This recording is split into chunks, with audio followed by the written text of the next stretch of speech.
So, Champions Cup Sunday games. There were the 3 games. No teams getting above 30 points, so relatively low scoring, I suppose. Although, 28-27, 23-20 is not exactly 6-3, as somebody put it might be. But, yeah, interesting results and 2 games that really went down to the wire and could have kind of gone either way. We'll start with the first one. It is Newcastle getting the win over Montpellier. I've only seen the highlights of this one, but what a crazy finish this game had. In the actual game itself, it looked pretty wet. The rain seemed to be coming down up there in Newcastle. Hodgson's 100% kicking record is kind of only enhanced by, the fact that it was a really wet and kind of miserable day. Pina, 71% with the boot, perhaps a little bit costly when you see how close this game was. It was 2 tries to 1. 2 tries to Newcastle, 1 to Montpellier, 5 penalties to Pina, 3 on Newcastle's side. Stats of this game seem pretty even. Possession and territory fairly even. Run meters, 312 to Newcastle, 326 to Montpellier, so pretty even, kind of low. But again, when you look at that weather.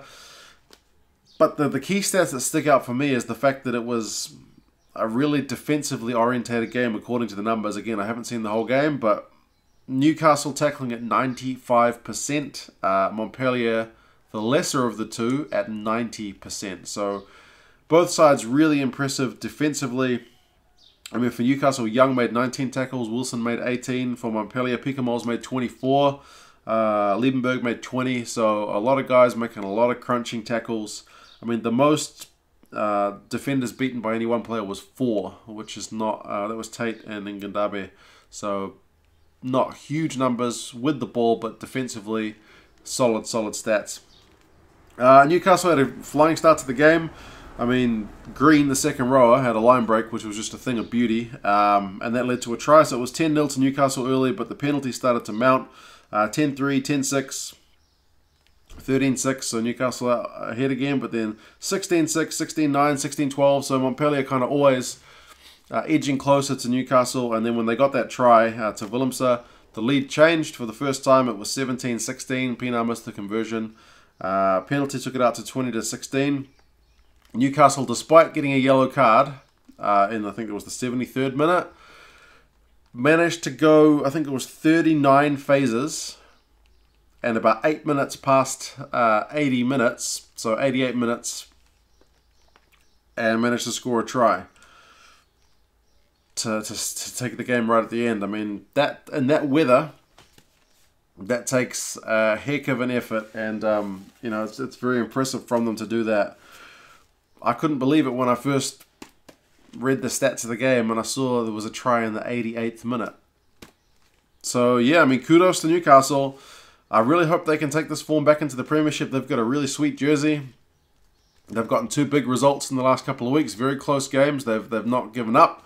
So hopefully they can take this back into the Premiership, because they are definitely a team that doesn't go down without a fight. And that attitude has paid off in this result. So yeah, good effort from them. That pool is suddenly looking really interesting with Newcastle 2 wins from 2. The next game, and I have seen this one in full. I wasn't sure which game to watch. Someone said that sorry, I got a bit of a cold. The Glasgow and Cardiff one was going to be the game to watch in terms of action. So I thought, alright, I'll give this one a go. I haven't seen either of his teams in full yet, so I thought it'd be a good one to watch. And it certainly started in a hurry. Cardiff conceded a try within about a minute, and then the second try within about 3 minutes. So it was 12-0 really early on. These jerseys in this game, and the commentators mentioned it repeatedly, were strikingly similar. They both had a lot of light blue, one with a bit of white and one with a bit of grey. So in terms of being able to distinguish between players, not the best. Rugby seems to, it's Super Rugby as well. Super Rugby does it an annoyingly often amount, where the 2 teams have kind of clashing jerseys, where perhaps they don't clash, but one team wears their away jersey and their away jersey is like the other team's home jersey. It frustrates me. I mean, it's not a deal breaker, but it was just a strange decision that both these teams wore fairly similar jerseys. I don't want to let it take away from the game, because there were a lot of good moments in this game, but it was just a strange choice to let these teams kind of go out with such similar jerseys.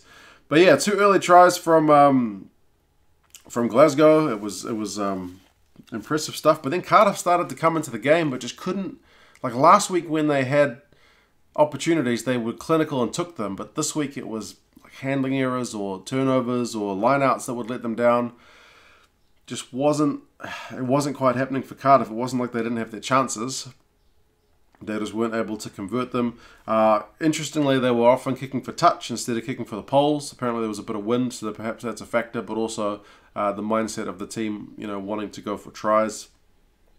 It was 15-0 at half-time to Glasgow, so they went in pretty comfortable. And then as soon as the second half started, they got another try from a DTH Van der Merwe line break. Price got a try. It was 22-0 and looking like pretty horrendous for Cardiff at that point, but they struck back through Summerhill.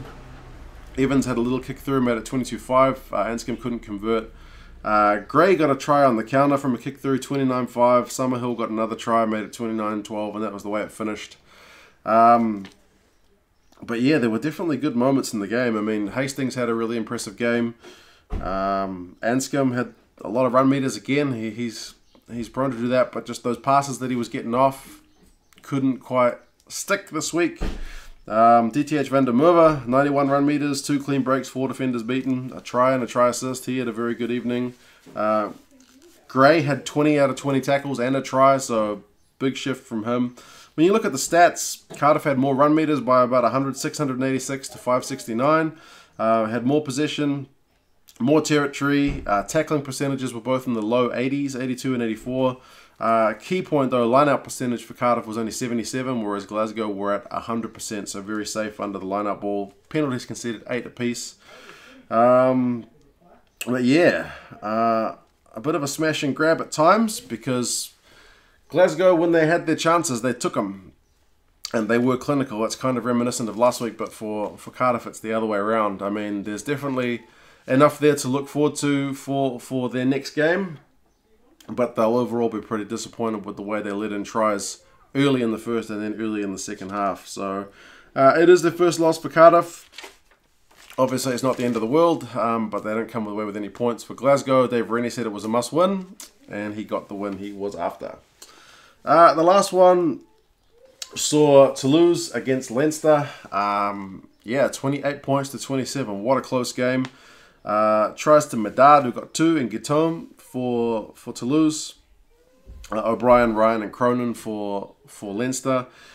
I mean, this one, the home side started pretty well from the looks of things. Again, I've only seen the highlights, but they got 2 penalties, make it 6-0. Medard got a try, built on a line break from a hooker, which was, again, pretty startling. It seemed to be all Toulouse early. They had a 14-0 lead after about 17 minutes. But then Leinster kind of did what Leinster do, and they came back really into the game. A couple penalties to Sexton, made it 14-6. And then, yeah, Conan's line break to O'Brien, 14-13 with a try there. And then halftime, it was still 21-13 after Guitone had a wee step move for his try. So that was pretty impressive stuff. But, I mean, Leinster did take the lead after Ryan's try from about a metre out, and then Cronin's try. He is a strong player. They made it 27-21. But Medard's try from the intercept, it proved the difference in this one. It took it out to 28-27. That is the way it stayed. That sideline conversion from Toulouse showed some kind of nerves of steel. Even if they missed the penalty a few minutes later, it was not an easy kick, and he nailed it. So it proved to be a key point in the end. Statistically, though, I mean, you look at this, position and territory, Leinster 60 to 40. So tackling percentage, though, perhaps a bit concerning for Leinster, down to 80%, which for them will be considered a bit low.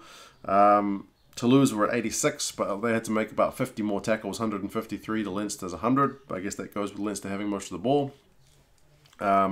Line-out percentage, interestingly, the teams which had 100% line-out this week seemed to get the wins, because Toulouse had 100%, Leinster about 85%, and Leinster, you know, ended up not winning. So I'm not saying that's the factor, but there seems to be a trend that if you can get your line-out ball, you're putting yourself in your on the right foot to to go forward. So who would have thunk that? Penalties conceded 11 to Toulouse, 7 to Leinster. So they actually had the kind of better of that stat, but on the scoreboard, I guess the main one that matters. The pitch did look a bit ugly, although the weather seemed nice, so kind of a bit of a mixed bag there. In terms of players, James Lowe, 83 run meters, he's always up there. Colby for Toulouse had 72.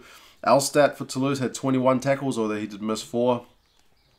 Sexton 100% with the boot, but it wasn't quite enough for them to get that one done. So a bit of an upset, but it is never easy to go to France and get a win, as a few teams have found out this year. So yeah, it puts the cup in an interesting spot at the minute. Not that many teams are undefeated, although who would have guessed that Newcastle would be undefeated after their first 2 games. Interesting times. But yeah, like I said, I've only seen the highlights for the first one and the last one, so stuff I missed, please let me know, and comments on the second one always welcome. You guys let me know your thoughts on the games. How do you think things are going to go? We've got a bit of a break now, but yeah, it still puts the competition in a pretty interesting spot, and I'm enjoying what I have seen so far. Yeah, you guys let me know your thoughts, and I'll talk to you again soon. See you later.